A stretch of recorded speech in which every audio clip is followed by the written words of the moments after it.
Huh? Now what are you all doing here? Hasn't my rapist of a sister driven the last of you away yet? Well, you're here, might as well entertain you somehow. How's the Hazbin Hotel discourse been Oh, that is something. Alright, fine, I'm in a discoursing mood. Here's some talking points about Hazbin Hotel Season 2 that I think are really dumb.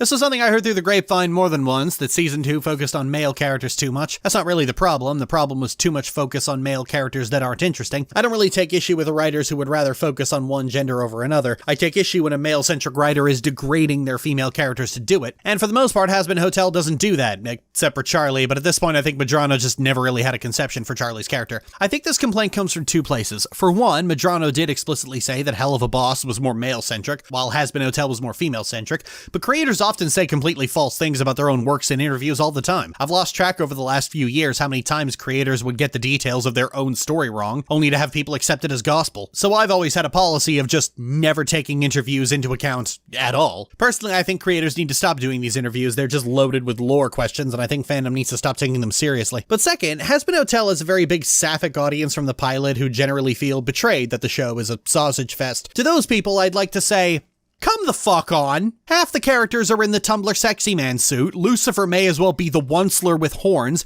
You should already know exactly what Medrano's taste in character design and characters are. Tumblr sexy men were not exactly something that appealed to people with interesting tastes or who would make interesting characters. They appealed to a very boring type of straight or bisexual woman whose taste in men was skinny and more skinny, and that was it. On top of that, most of the characters are also hot topic personas. I mean, hell, just look at Hell of a Boss. There's furries all over the place. You see, there's this article on Wikipedia, you can read about this, it's called White Torture, where they lock a prisoner of war in a completely white room and deprive them of all sensation. And that's what you get if you combine Tumblr sexy men with furries, the two most boring things in the entire history of the universe. Medrano's characters are all built from pre-built tropes and archetypes that do that very cute 2000s internet thing where they're all over-designed like crazy, because they kinda have to be. And this is reflected in the way Medrano writes. The number of characters in Hazbin Hotel that are actually interesting are quite few. Most of the characters are actually very dull because of fucking course they are. Their designs reek of a creative foundation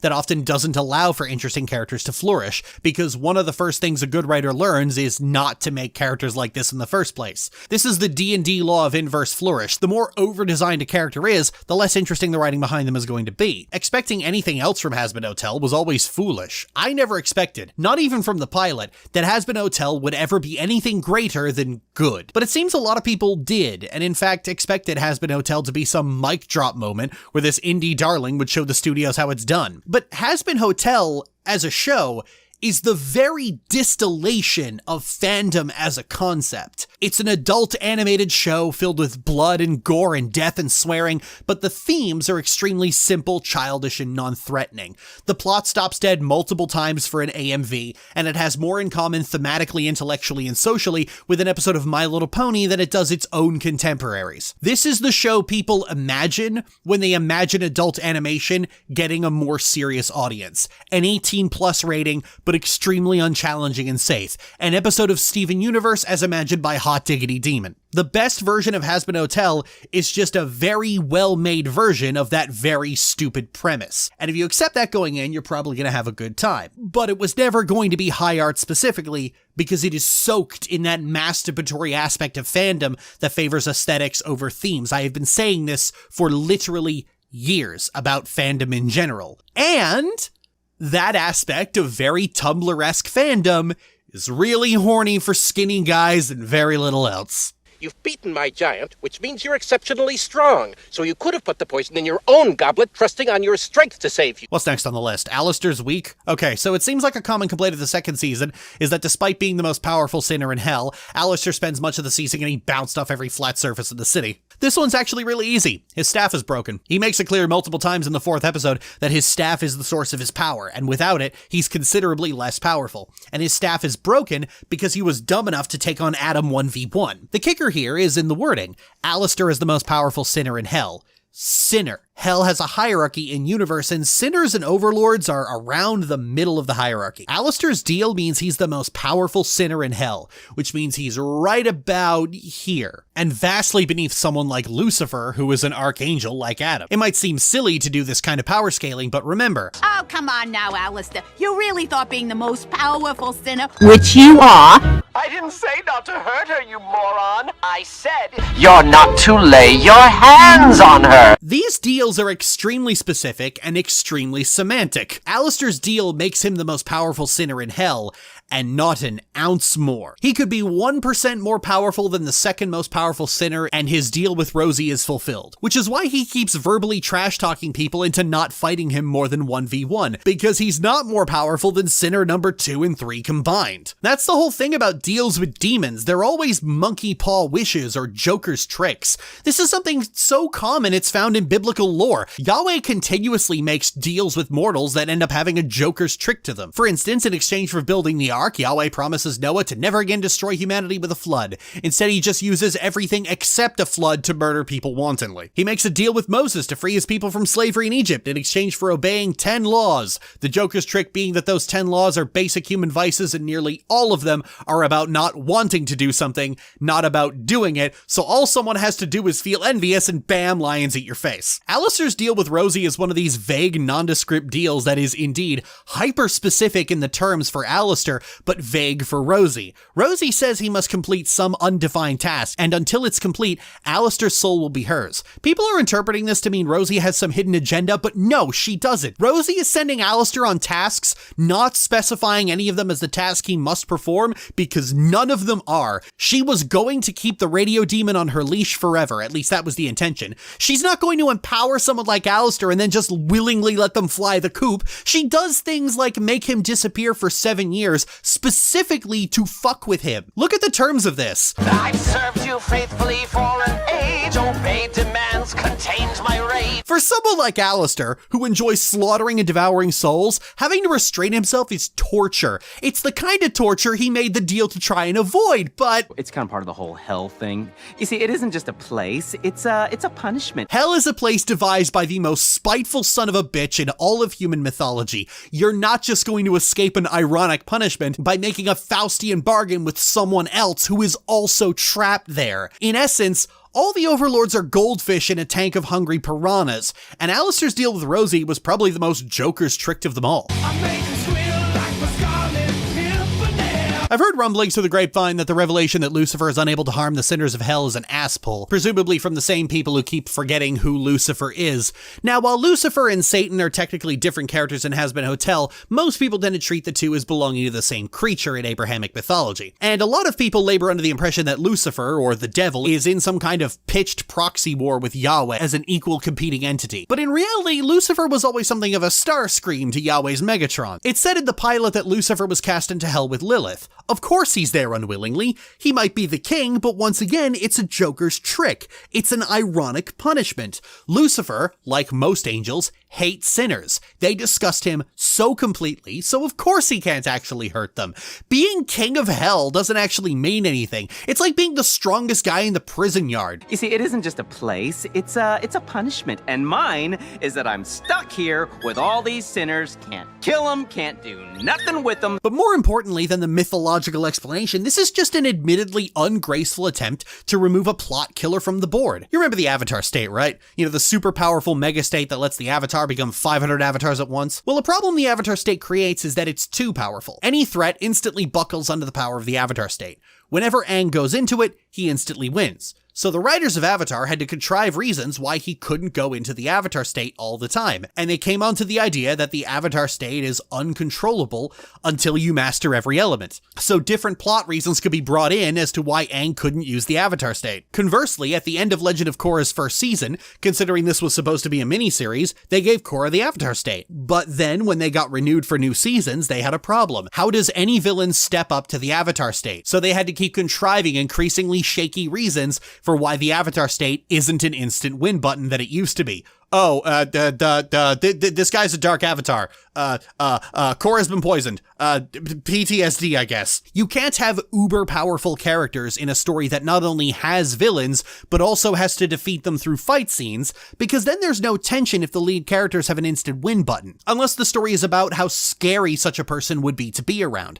So you have to take those problem elements and remove them from the board. You're not upset that this is an ass pull, you're upset that they don't hide that this is exactly what they're doing. And ass pull or not, the only people who would have found Lucifer fixing everything to be a satisfying resolution are the people pathologically obsessed with shows of male dominance. Really sit back and think for a second how utterly miserable the show would be if it affirmed everything the V's were saying about Charlie to such a degree that she needs her daddy to come in and save her. That would unironically be the most Steven Universe this show has ever been. If anything, this revelation about Lucifer was just a symptom of a general problem with making an entire season about Vox and the V's, as opposed to the whole redeeming sinners in hell bit that the show is supposed to be about. See, that's the big issue undercutting all of this. It doesn't matter that Hazbin Hotel didn't think about its power scaling, because fuck power scaling. What matters is that the show has a central premise that after 2 seasons now, it still hasn't actually gotten to. Honestly, Lucifer was a highlight of the season. He's one of my favorite characters alongside Alastor and Charlie, and not for any reason more complicated than he's just damn funny. And as we've established, I don't really have the lofty expectations of this series that others seem to. But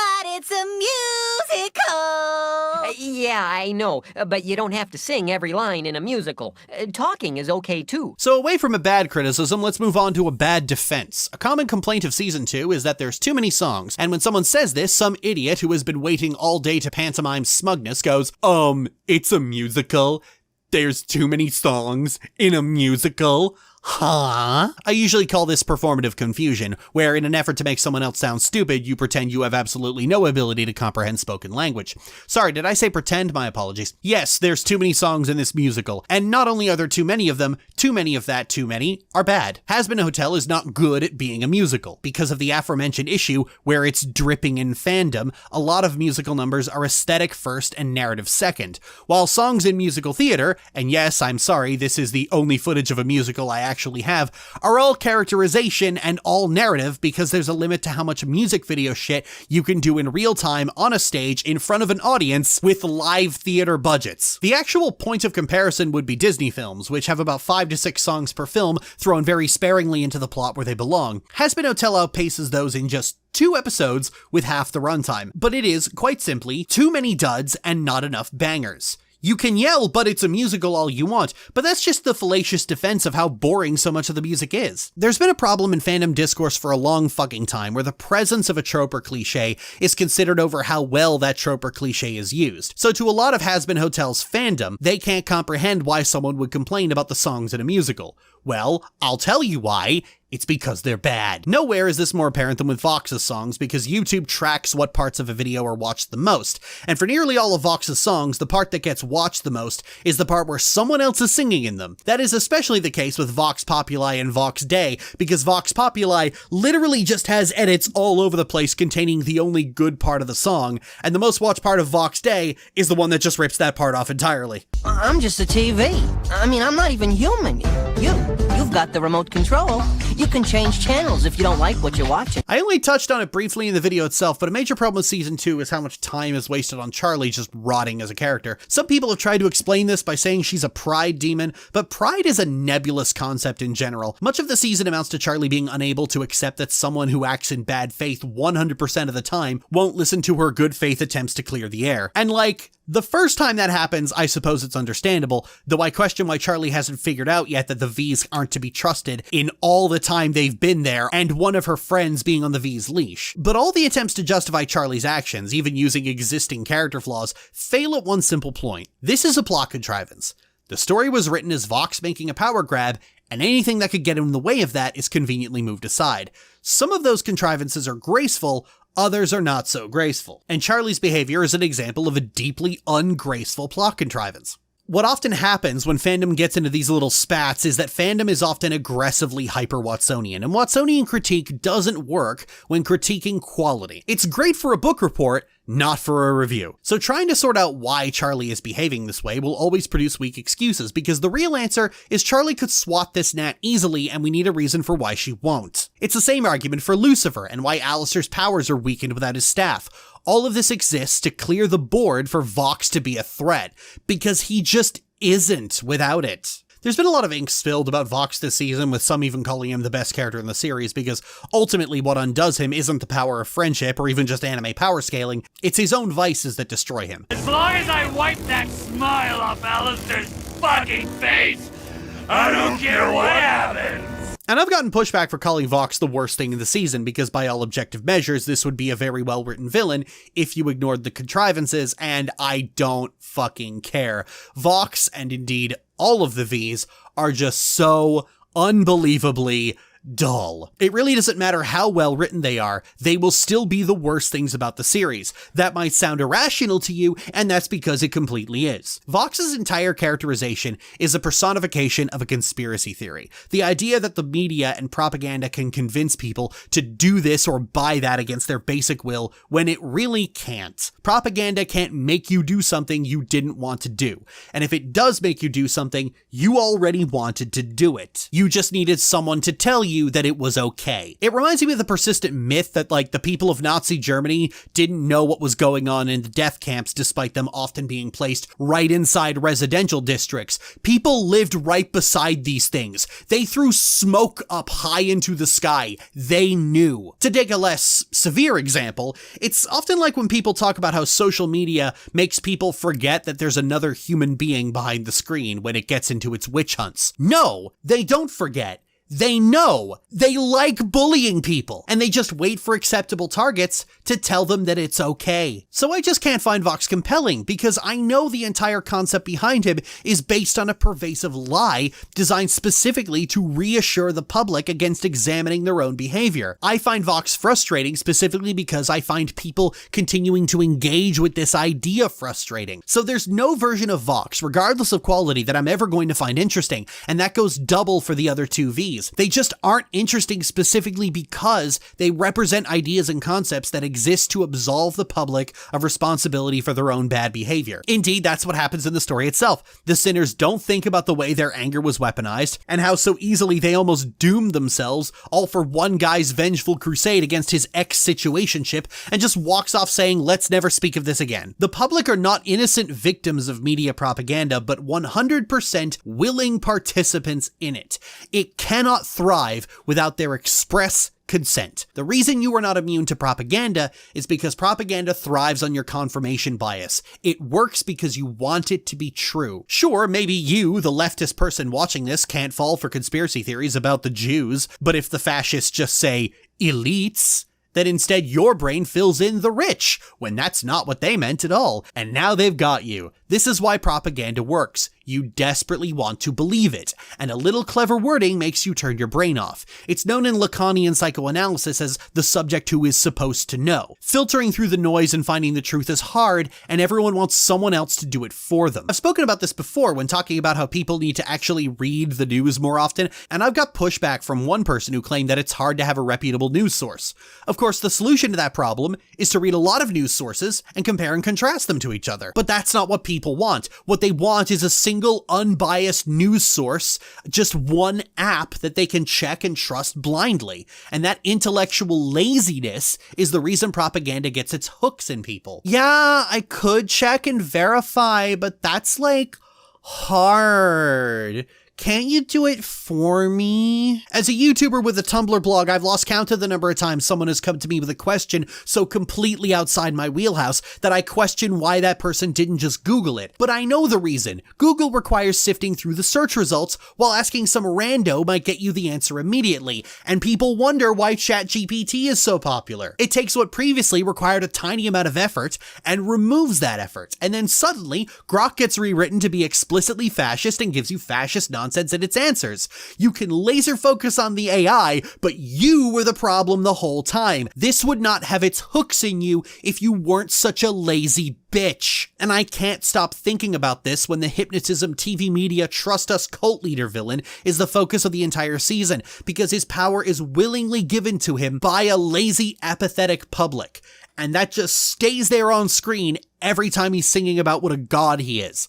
Has my approval rating. Oh my god. I would love to see a story about the media that recenters the responsibility onto the public, who is too eager to take a simple, reassuring version of events to avoid thinking too hard about their own bad behavior or their own bad habits. One that centers the laziness and wanting someone else to do your thinking for you as the problem in and of itself. It's as I'm often eager to say, the algorithm can only put something in front of you. It's on you if you choose to interact with it. If you've ever wondered why your social media feed has so much negativity, it's because you are a negative person. So all that means that it doesn't matter how well Vox is written, because Vox's entire presence in the story is based on faulty ideas and themes, and I'm just not going to walk with the show to that pier. Anyway, that's enough discourse for one day. Come back next time for, I don't fucking know, something not Hazbin related, unless something else annoys me. Bye-bye!